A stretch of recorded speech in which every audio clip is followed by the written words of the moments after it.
Imagine uma serpente colossal, tecida em pedra, terra e suor, que serpenteia por milhares de quilômetros sobre montanhas imponentes e vales profundos.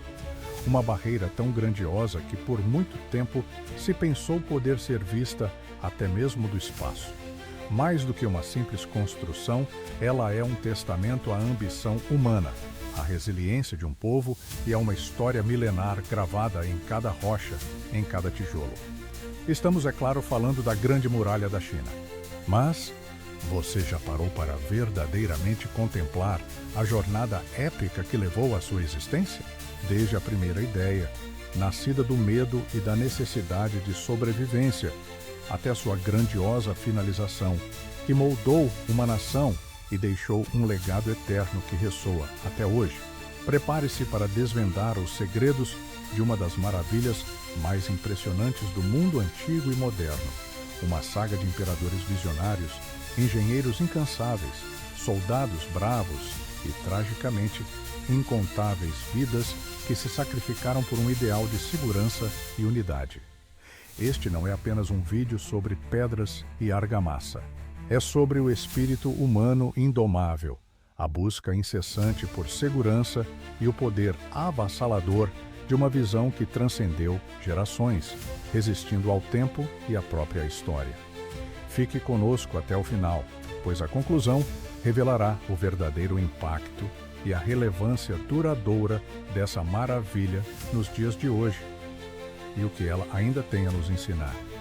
Para compreender a magnitude da Grande Muralha, precisamos voltar muito no tempo, para antes mesmo de a China ser o império unificado que conhecemos. Sua história não começa com um único imperador ou um único plano grandioso. Ela é, na verdade, a culminação de séculos de necessidade premente e desespero constante. Estamos no período que historiadores chamam de período dos reinos combatentes, aproximadamente entre os séculos 5 e 3 a.C.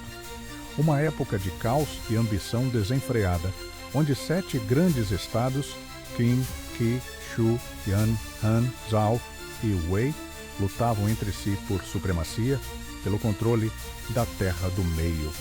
No entanto, havia um inimigo comum, e muitas vezes mais temível do que os próprios estados rivais, que vinha das vastas e indomáveis estepes do norte, as tribos nômades. Grupos como os Xiongnu, precursores dos povos que mais tarde se tornariam os Hunos, eram mestres da cavalaria, da arquearia montada e da guerra relâmpago. Eles eram uma ameaça existencial constante às fronteiras agrícolas chinesas. Com a chegada do inverno e a escassez de pastagens, essas tribos desciam das estepes como uma avalanche, saqueavam vilas, roubavam colheitas, pilhavam cidades e aterrorizavam a população chinesa, muitas vezes levando cativos e escravos. Para se protegerem dessas incursões devastadoras, diversos estados, especialmente aqueles com fronteiras mais expostas ao norte, como Qin, Zhao e Yan, começaram a construir suas próprias fortificações rudimentares. Eram muros sim, mas muito diferentes da Grande Muralha que imaginamos.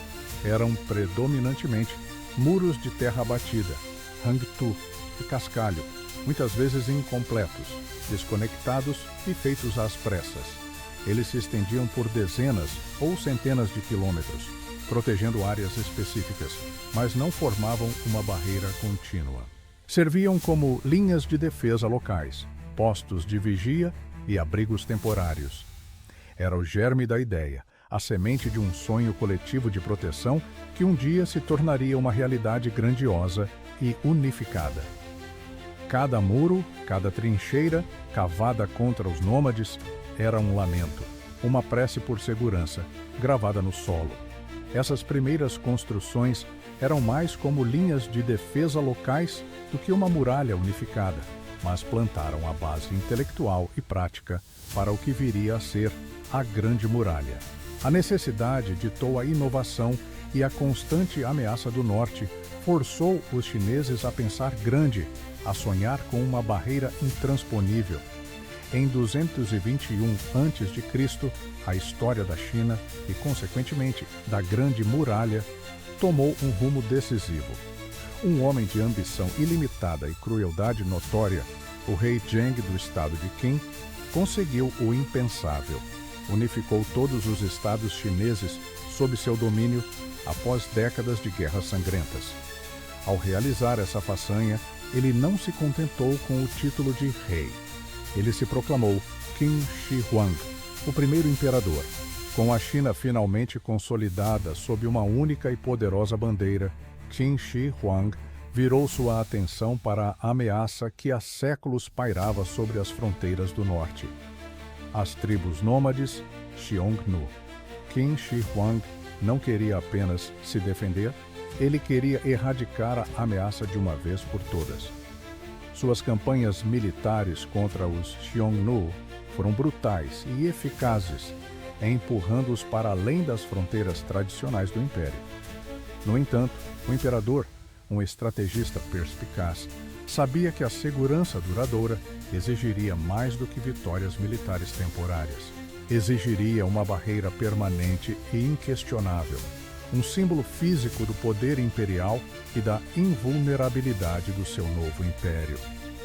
Foi Qin Shi Huang quem concebeu a audaciosa e megalomaníaca ideia de conectar as diversas fortificações existentes, aquelas muralhas fragmentadas dos estados combatentes, e construir novas seções para criar uma única e gigantesca muralha contínua. Ele decretou uma mobilização em massa sem precedentes. Estima-se que milhões de pessoas, camponeses, soldados, prisioneiros de guerra e até mesmo acadêmicos exilados, punidos por se oporem às suas políticas, foram forçados a trabalhar em condições absolutamente brutais. A morte era uma companheira constante nas obras. Doenças, fome, exaustão, acidentes de trabalho e a severidade dos supervisores ceifaram a vida de centenas de milhares. Os ossos de muitos trabalhadores foram, inclusive, usados como parte do próprio aterro da muralha, um testemunho macabro do preço da sua ambição. A construção era monumental em sua escala e complexidade para a época. Os materiais utilizados variavam drasticamente dependendo da topografia local e da disponibilidade. Em planícies, usava-se principalmente terra batida, hangtu, uma técnica milenar chinesa de compactação de camadas de terra. Em áreas montanhosas, utilizava-se pedra local. Madeira era usada para andaimes e estruturas internas. A argamassa, quando usada, era muitas vezes rudimentar, feita com calcário e até mesmo arroz glutinoso, que conferia uma notável resistência. Embora grande parte da muralha construída sob o comando de Qin Shi Huang não tenha sobrevivido até hoje em sua forma original, a maioria dela era de terra e degradou-se com o tempo, sua visão estabeleceu o precedente para as gerações futuras. Ele foi o arquiteto da ideia, o catalisador da maior construção da história humana. Sua contribuição foi menos sobre a técnica da construção e mais sobre a audácia da concepção e a capacidade de mobilizar um império inteiro para um único e monumental objetivo. A muralha de Qin era, em essência, uma linha de defesa estratégica, não uma barreira impenetrável em todos os pontos, mas um meio de canalizar e dificultar a invasão e um poderoso símbolo de poder e unidade. A Grande Muralha, como a conhecemos hoje, não é uma construção única e monolítica. Ela é, na verdade, um conjunto de fortificações construídas, reconstruídas e expandidas ao longo de mais de 2 milênios por diversas dinastias chinesas. A morte de Qin Shi Huang, apenas alguns anos após o início de sua monumental obra, não significou o fim da muralha. Pelo contrário, as dinastias que o sucederam, percebendo a importância estratégica dessa barreira defensiva, continuaram a expandir, reconstruir e fortalecer suas seções, adaptando-a às necessidades e ameaças de cada era. A dinastia Han, que emergiu após o breve e turbulento colapso da Qin, foi uma das mais significativas contribuintes para a Grande Muralha. Os Han herdaram uma ameaça Xiongnu ainda potente e sob imperadores como Han-Wudi, a muralha se tornou vital para a segurança e a expansão do império. Os Han não apenas reconstruíram e reforçaram as seções existentes de Qin, mas as estenderam dramaticamente para o oeste, adentrando o vasto deserto de Gobi. O objetivo era claro: proteger as lucrativas rotas da seda. Essas rotas, que conectavam a China ao Ocidente, eram a espinha dorsal do comércio e da diplomacia chinesa, e a muralha era a sua guardiã. Postos de guarda e torres de sinalização eram essenciais para a comunicação rápida, com fumaça durante o dia e fogo à noite, alertando sobre invasões iminentes. Um sistema complexo de comunicação que era, de certa forma, a internet da época. Durante os séculos seguintes, a muralha passou por ciclos contínuos de negligência e revitalização. Algumas dinastias, como a Tang, 618 a 907 d.C., que possuía um poderio militar superior e estratégias ofensivas contra os nômades, viram menos necessidade de uma grande muralha defensiva. Partes dela caíram em desuso, a natureza as reclamou e a madeira apodreceu. Outras, como a Sui, 581 a 618 d.C., realizaram grandes reformas e extensões, mostrando a constante preocupação com a segurança das fronteiras. A dinastia Song, 960 a 1279 d.C., enfrentou desafios contínuos do norte, mas suas contribuições à muralha foram menos significativas, pois focaram mais na defesa fluvial e em táticas internas. Curiosamente, quando os mongóis sob Gengis Khan e seus sucessores invadiram e estabeleceram a dinastia Yuan, 1271 a 1368 d.C., a muralha construída para detê-los tornou-se uma estrutura interna de um império que se estendia muito além dela. Sua importância estratégica como barreira defensiva externa diminuiu drasticamente, embora algumas seções fossem mantidas para controle interno e defesa local. A muralha permaneceu como um símbolo, mas sua funcionalidade principal estava em xeque sob o domínio estrangeiro. Após quase um século de domínio mongol, a China finalmente se libertou. Em 1368, a dinastia Ming, 1368 a 1644, ascendeu ao poder, liderada por um ex-camponês, o imperador Hongwu. Os Ming, com a memória da ocupação mongol ainda fresca e o temor de novas invasões do norte, estavam determinados a nunca mais permitir que tal catástrofe acontecesse. Foi durante o reinado dos Ming que a Grande Muralha atingiu sua forma mais imponente, reconhecível e avançada tecnologicamente. Os imperadores Ming investiram maciçamente em um programa de construção sem precedentes. Diferente das muralhas anteriores, muitas vezes de terra batida, os Ming priorizaram o uso de tijolos cozidos e blocos de pedra cortados.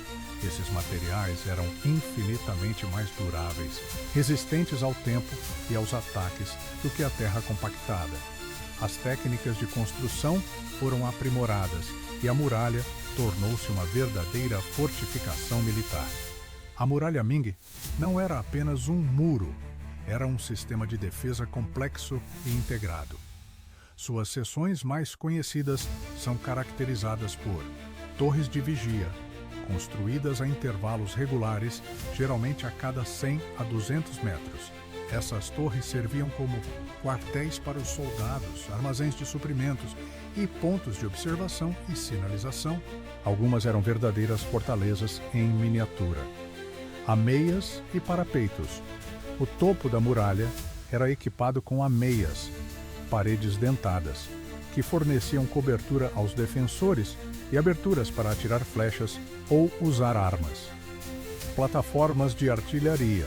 Muitas torres e seções da muralha eram largas o suficiente para acomodar artilharia pesada, como canhões que os Ming desenvolveram e utilizaram extensivamente. Portões fortificados, pontos de passagem estratégicos, eram protegidos por sistemas complexos de portões e fortalezas, muitas vezes com cidades guarnição adjacentes.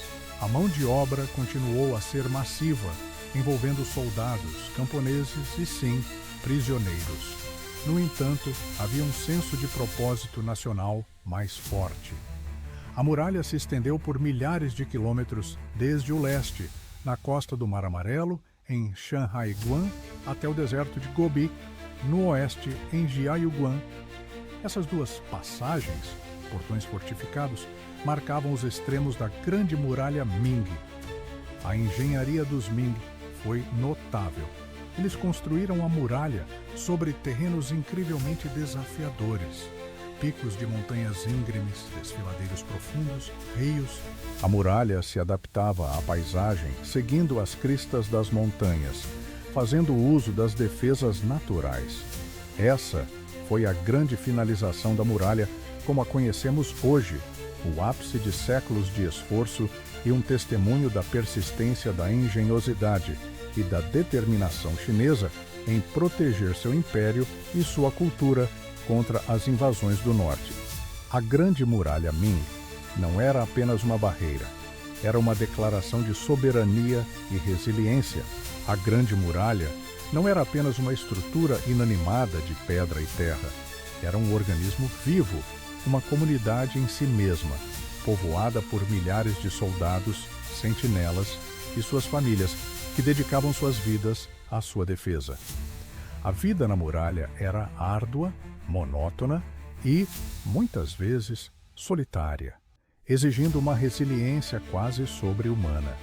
Os soldados viviam em postos de guarda e torres de vigia, muitos deles isolados, enfrentando invernos rigorosos com nevascas implacáveis, verões escaldantes que transformavam as pedras em fornalhas, e a constante tensão do perigo iminente de ataques nômades ou de bandidos. Eles eram responsáveis por patrulhar longas seções da muralha, manter a vigia ininterrupta dia e noite e transmitir alertas sobre a aproximação inimiga. A comunicação rápida e eficiente era absolutamente essencial para a defesa da muralha. O sistema de sinalização era engenhoso e eficaz, funcionando como a internet da época.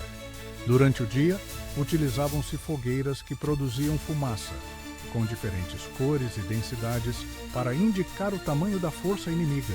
À noite, utilizavam-se fogos de artifício e lanternas. Essas torres-sinal eram posicionadas de forma que cada uma pudesse ver a próxima, permitindo que uma mensagem urgente, como a de uma invasão em grande escala, fosse transmitida por centenas de quilômetros em questão de horas. As armas e táticas de defesa variavam ao longo das dinastias, adaptando-se às novas ameaças. Começando com arcos e flechas, espadas e lanças, a defesa da muralha evoluiu para incluir armas de pólvora, como canhões e mosquetes, especialmente durante a dinastia Ming. A vida diária, embora pontuada pelo medo de ataques, era também marcada por longos períodos de tédio e rotina, quebrados pela chegada de suprimentos, pela troca de turnos ou por pequenos entretenimentos. A Grande Muralha é também um vasto cemitério. Inúmeros soldados, prisioneiros e camponeses recrutados morreram em combate, de doenças, fome, exaustão ou acidentes brutais durante a construção e a manutenção. Seus sacrifícios foram a pedra angular da defesa chinesa. A muralha não era apenas uma barreira física, era um símbolo da determinação inabalável do povo chinês em proteger sua terra, seu modo de vida e sua civilização. Era um cemitério para muitos e um lar para poucos, todos dedicados a um propósito maior que eles próprios: a segurança do império. Com a queda da poderosa dinastia Ming em 1644 e a ascensão da dinastia Qing, Manchu, o papel militar da Grande Muralha começou a declinar significativamente. Ironia da história. Os Manchus, um povo do Nordeste que estava fora da muralha, conseguiram invadir a China não pela força bruta contra a muralha, mas através de uma traição na passagem de Shanhaiguan, um dos principais portões fortificados da muralha Ming.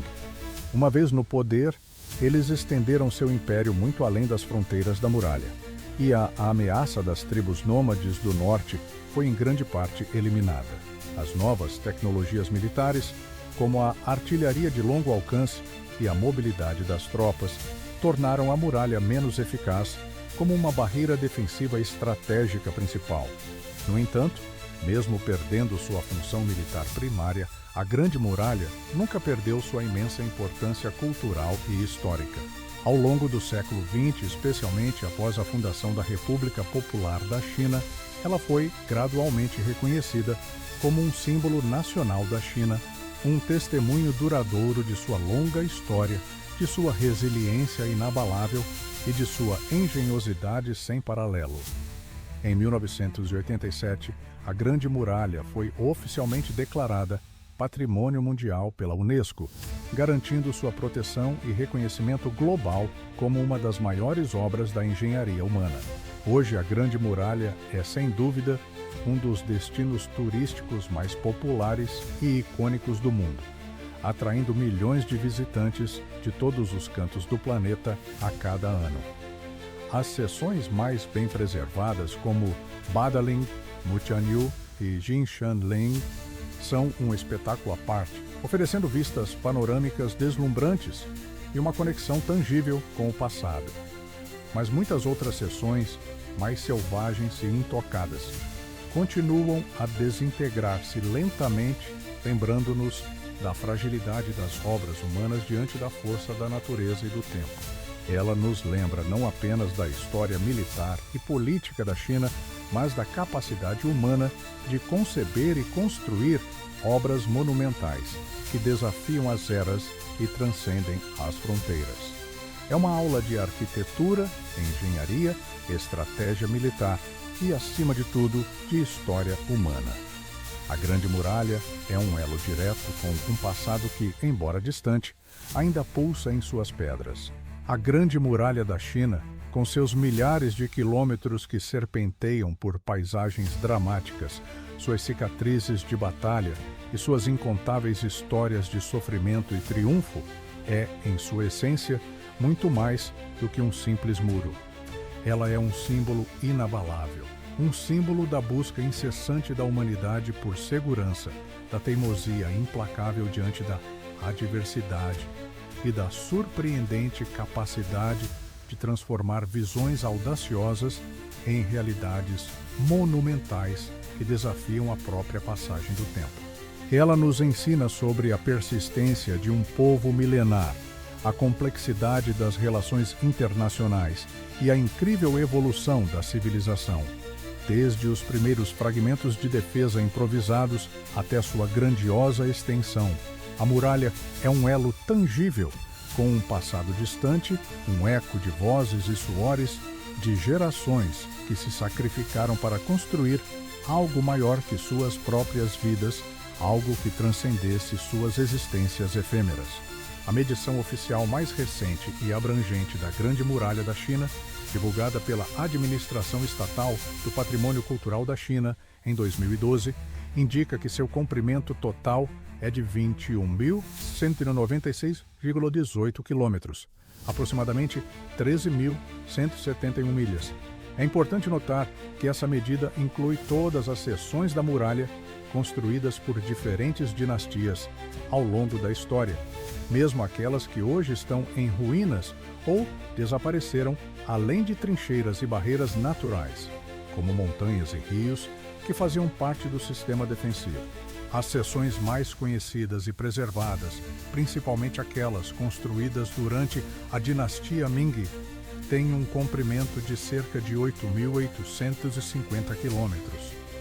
Que a história da Grande Muralha continue a nos inspirar a olhar para o passado com reverência e aprendizado, para o presente com propósito e inovação e para o futuro com a inabalável convicção de que grandes feitos são possíveis quando a visão, a perseverança, a colaboração e o espírito humano se unem. A Grande Muralha não é apenas história, é um lembrete vivo e monumental do que somos capazes de alcançar. Se essa história te impressionou, imagina o que vem por aí. Então, já se inscreve no canal agora, ativa o sininho e deixa o like para ajudar esse conteúdo a alcançar mais pessoas apaixonadas por história como você. E me diz aqui nos comentários, qual outro personagem épico você quer ver por aqui? Sua sugestão pode virar o próximo vídeo do canal.